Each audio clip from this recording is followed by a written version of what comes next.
Hi guys, nandito tayo sa famous bridge dito sa May Porto, dito sa Portugal. Nakikita niyo naman kung gaano kataas. Ayan, natawid natin yan guys. So lapit tayo ng konti.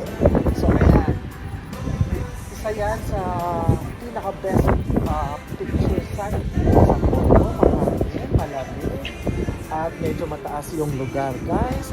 Natawid natin yan, nasa pinakataas pero actually na tumataan.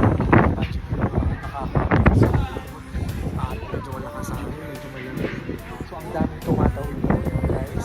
So ayan, tapos tayo. Kasama natin ang iwan ko sa kanila. Did you know that this is one of the most recommended tourist destination dito sa Maynila? Tama na, picture perfect.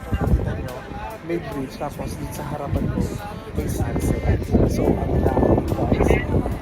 ang dami guys na pumupunta dito. Ayan. Yan ang ating